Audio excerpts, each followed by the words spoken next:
감정노동 스트레스 관리 365. 성공조직을 위한 행복 솔루션. 감정노동의 이해.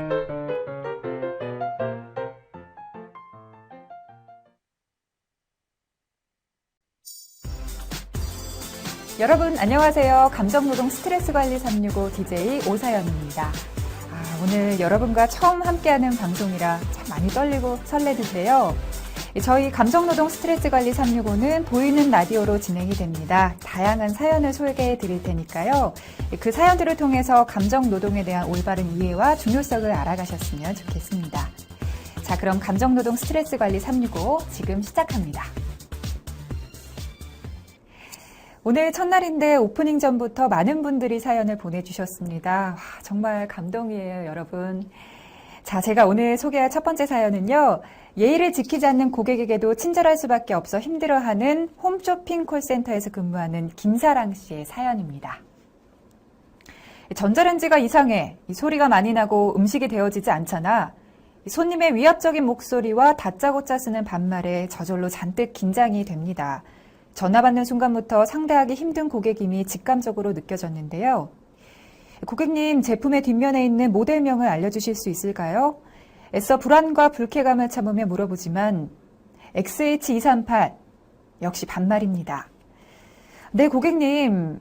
이 제품은 아주 오래전에 나온 모델이라 수리가 가능한지 무심코 나온 이야기인데 손님은 벌컥 소리를 지릅니다. 아니, 그래서 오래됐다고 당연히 고장나도 된다는 거야? 싸구려라는 말이야? 아니, 그런 뜻으로 말씀드린 것이 아닙니다. 아니, 물건을 제대로 만들어야지. 책임자 바꿔. 어서. 고객님, 그런 뜻은 아니었지만 불쾌하셨다면 죄송합니다.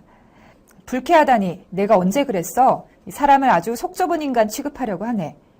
그리고 죄송하다면 다야. 잔말 말고 당장 책임자 바꿔. 아님 인터넷에 올릴 거야.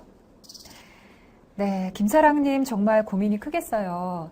그래도 나쁜 고객들만 있는 건 아니잖아요. 김사랑 씨에게 감사한 마음을 갖고 있는 고객들도 많을 테니까 힘내시고요.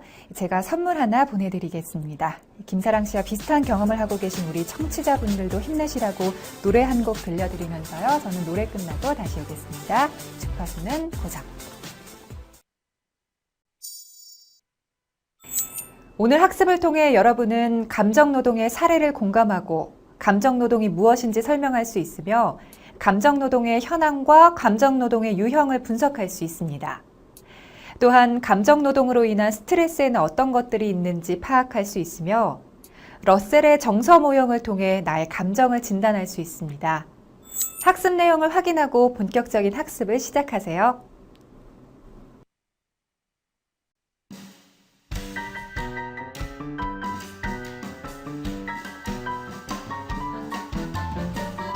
감정노동의 사례.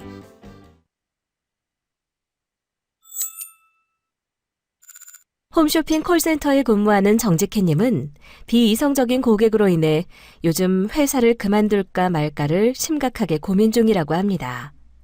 단순한 문의 전화는 그럭저럭 대답을 하고 끊지만 엉뚱한 말이나 거침없는 말을 서슴없이 내뱉는 고객들과 통화를 하다 보면 일에 대한 회의가 밀려들기 때문입니다.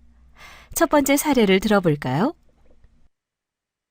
며칠 전에 한 통의 전화를 받았는데 고객이 전화 연결되자마자 자신이 구입한 물건이 불량이라면서 화부터 내는 거예요. 그래서 죄송합니다.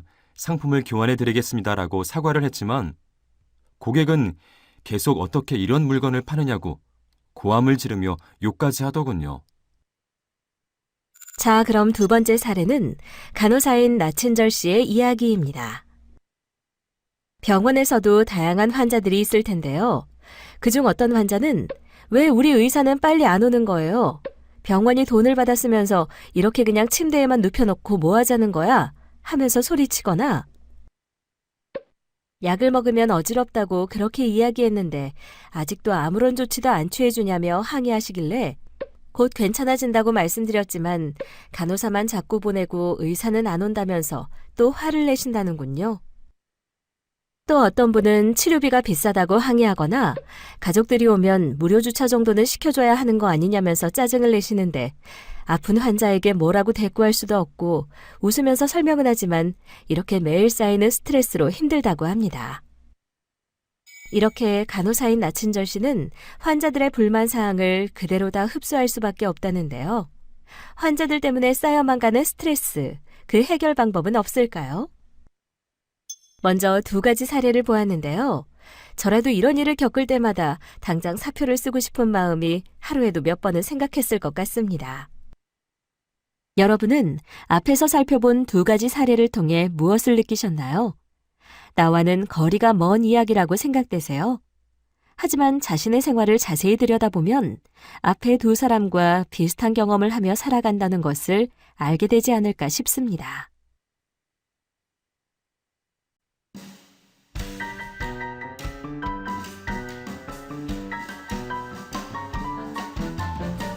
감정노동의 이해.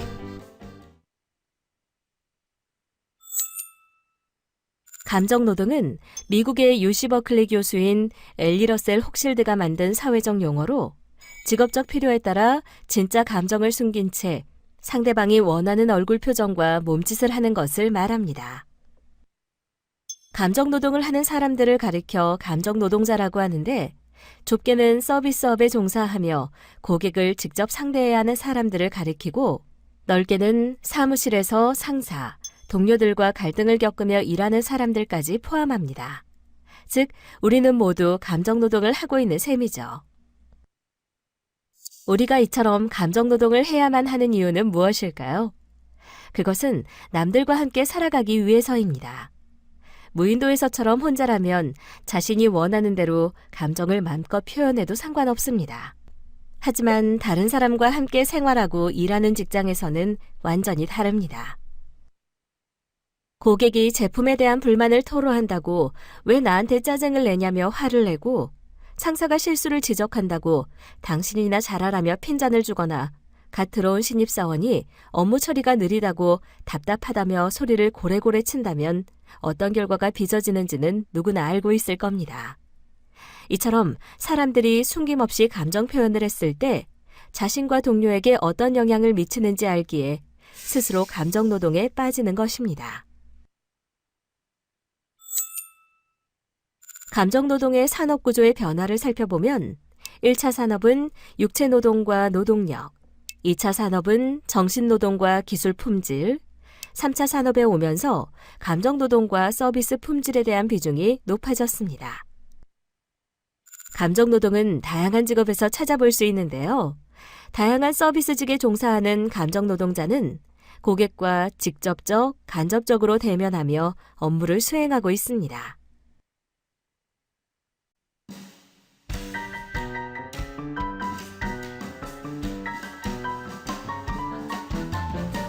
감정노동의 유형.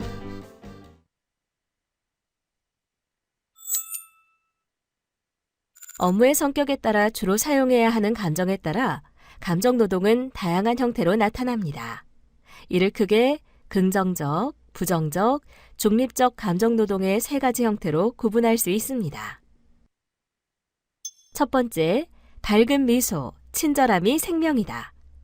항상 긍정적인 감정을 표현해야 하는 것은 감정노동의 대표적 유형이라 할 수 있는데요. 호텔, 레스토랑, 백화점, 여행사 등에 종사하는 사람들은 대부분 이러한 유형의 감정노동을 합니다. 이들 업계에서는 아름다운 미소가 고객의 지갑을 연다는 믿음에 따라 미소 중심의 감정노동을 구매를 촉진하는 방편으로 활용해왔고, 더 나아가 친절도가 경쟁업체와의 차별화 요소로 작용하기 시작하면서 직원들이 미소를 지어야 하는 시간이 길어지고 강도 또한 더욱 높아졌습니다. 사람들이 인생에서 경험하는 가장 행복한 일 가운데 하나가 결혼입니다. 이렇게 행복한 결혼식에서조차 계속 웃는 얼굴을 하기 어려운데 하물며 근무 시간 내내 밝게 웃으면서 일하는 것은 다양한 감정을 느끼는 인간에게는 정말 쉬운 일은 아니겠죠. 2번째, 분노는 일의 원동력이다. 하루 종일 웃어야 하는 사람도 있지만 되도록 얼굴에 화난 듯한 표정을 지어야 하는 사람도 있겠죠. 예를 들어 대출금을 갚지 않는 고객에게 대출금 상환을 재촉해야 하는 회사의 직원들은 채무자에게 겁을 주거나 화를 내야 할 테고요. 이것은 경찰이나 검사가 범인을 취조할 때도 적용됩니다. 즉, 용의자의 자백을 받기 위해 용의자가 불쾌한 기분이 들게끔 만드는 것입니다. 세 번째, 중립의 무표정. 얼굴이나 말투에 감정을 실어야 하는 직업도 있지만 반대로 아무런 감정도 드러내지 않아야 하는 직업도 있는데 주로 객관적이고 공정한 정보를 제공하는 전문직이 여기에 속합니다. 특히 의사들은 신속하고 정확한 진료를 위해 중립적인 감정을 유지해야 할 필요가 있죠. 수술 도중에 환자의 상태가 나빠진다고 해서 당황하면 오히려 환자와 간호사들에게 나쁜 영향을 미칠 수 있기 때문입니다. 또 어떤 직업이 의사와 같이 중립적인 감정을 유지해야 할까요? 바로 판사나 운동경기의 심판과 같은 직업입니다. 이들은 이해관계가 다른 개인 또는 집단들 중에서 어느 편에도 자신의 싫고 좋은 감정을 표현해서는 안 되며 항상 감정을 중립적으로 유지해 판결이나 판정이 공정하고 객관적이라는 것을 입증해야만 상대방이 결과에 이의를 제기하지 않습니다. 돌발 퀴즈. 다음 내용을 읽고 맞으면 O, 틀리면 X를 선택하세요.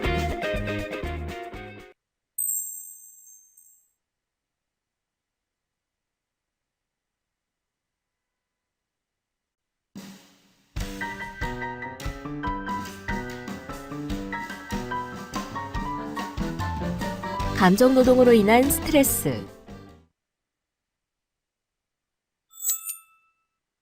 다음은 감정 노동을 생각하는 기업 및 소비문화 조성 전국협의회에서 서비스업 종사자 1,000명을 대상으로 감정 노동자의 스트레스에 대해 조사한 자료입니다. 자료에서와 같이 무시나 반말이 60.2%로 가장 높았고 부당한 요구도 20.4%, 질문에 응답하지 않는 경우가 7.7%, 독촉 7.2%, 타 업체나 직원과 비교하는 데서 오는 스트레스가 4.7%로 조사되었습니다. 어떤 사람들은 스트레스를 받아야 일이 잘 된다고 하는데 과연 그럴까요? 연구에 의하면 단기간에 적절한 스트레스는 업무 수행력을 높일 수 있지만 스트레스가 장기적, 만성적이 될 때는 업무 속도가 느려지고 업무 수행력이 떨어지고 만사가 귀찮으며 짜증과 분노가 쉽게 촉발되고 사람들과의 관계도 나빠진다는 결과가 나왔습니다. 이처럼 의욕적으로 일에 몰두하던 사람이 극도의 신체적, 정신적 피로감을 호소하며 무기력해지는 현상을 번아웃 신드롬이라고 합니다. 그런데 작은 스트레스가 더 위험하다고 합니다. 심리학자 리처드 라자루스는 일상에서 겪는 작은 괴로움들이 합쳐지면 인생에서 최악의 사건으로 꼽히는 일보다 우리에게 훨씬 더 부정적인 영향을 미칠 수 있다고 경고하고 있습니다. 예를 들어 오늘도 데이트하러 가나 봐. 다들 야근하는데 라고 비꼬는 상사의 한마디 한마디가 쌓이면 사랑하는 사람과의 이별보다 더 큰 상흔을 남길 수 있다는 것입니다. 일상에서 받는 작은 스트레스들이 위험한 이유는 첫째, 부정적인 경험이 자꾸 떠올라 정신이 산만해집니다. 자기, 배가 언제 이렇게 나왔어? 라고 대수롭지 않게 던진 여자친구의 한마디. 직속 상사인 나를 무시하고 곧바로 내 위의 상사에게 달려가 불만을 토로한 부하 직원에 대한 배신감 때문에 불쾌하고 힘들었습니다. 둘째, 나 자신에 대한 자괴감에 빠져 한없는 우울에 시달리기도 합니다. 이 일을 벌써 해놨단 말이야? 정말 시키지 않아도 척척이네 라는 상사의 칭찬. 이 정도는 알아서 해놨어야지 라는 꾸지람. 자신이 세상에서 가장 무능하고 속 좁은 인간인 양 비참해지기도 하죠. 조울증에 걸린 것도 아닌데 롤러코스터에 탄 것처럼 하루에도 몇 번이나 요동치는 감정을 생각하면 내 성격에 문제가 있는 건 아닌가 하는 걱정이 될 정도라고 합니다. 무엇보다 일상에서의 작은 스트레스가 위험하다고 이야기하는 가장 큰 이유는 남 때문에 받는 이런 스트레스로 인해 내가 스트레스를 주는 사람으로 변신할 수 있다는 사실 때문입니다. 차곡차곡 쌓인 스트레스를 그런대로 잘 견뎌내던 사람도 어느 날 참기 힘든 순간이 오면 그야말로 감정을 폭발시키거나 혹은 끊임없이 주변 사람들에게 불평불만을 터뜨리거나 내게 스트레스를 준 사람들에 대해 험담을 늘어놓게 됩니다. 또한 휴일이나 방학에 쉬어도 피로가 풀리지 않고 기억력과 집중력 저하와 근육과 관절 통증, 이유 없는 두통에 시달리기도 합니다. 바로 스트레스 증상인데요. 이러한 스트레스 증상은 우리 몸과 마음에 무엇인가 잘못되어 있음을 알려주는 이상 신호입니다. 그래서 무조건 나쁜 것은 아니며 그런 문제가 있다는 걸 모른다면 오히려 더 큰 위험에 이를 수 있음을 명심해야 합니다.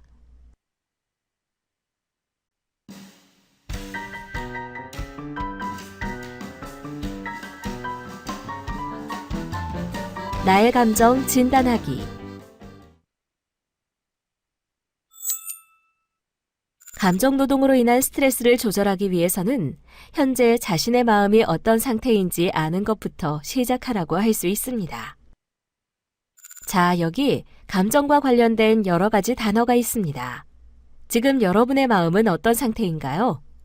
화나거나 답답하고 불안한 마음일 수도 있겠고, 요즘 힘든 일이 있어 눈물이 자주 난다면 우울한, 슬픈, 침울한 이런 단어를 선택할 수 있겠죠. 또 즐겁거나 만족스러운 상태, 그리고 편안하거나 평화로운 상태를 선택할 수도 있습니다. 가로축은 마음의 상태를 말합니다. 가로축에서 왼쪽으로 갈수록 부정적인 마음을 뜻하며 오른쪽으로 갈수록 긍정적인 마음을 뜻합니다. 반면 세로축은 몸의 상태를 말합니다. 세로축에서 위로 갈수록 힘이 있는, 또 너무 위로 가면 각성된 몸의 상태를 뜻하고 아래쪽으로 갈수록 몸이 이완된 또는 너무 아래쪽으로 가면 힘이 없는, 힘이 빠진 것을 뜻합니다. 왼쪽 위칸은 마음은 부정적이고 몸은 각성된 상태를 나타냅니다.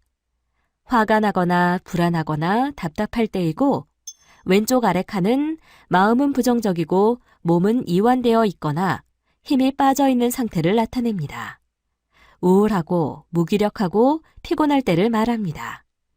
오른쪽 위는 마음은 긍정적이면서 몸은 에너지가 높은 상태입니다. 기쁨이나 즐거움, 행복한 느낌을 느낄 때이며 오른쪽 아래 칸은 마음은 긍정적이고 몸의 에너지는 낮은 상태이고 편안하거나 안정된 상태를 나타냅니다. 현재 여러분들의 몸과 마음의 상태를 점검해 보시길 바랍니다.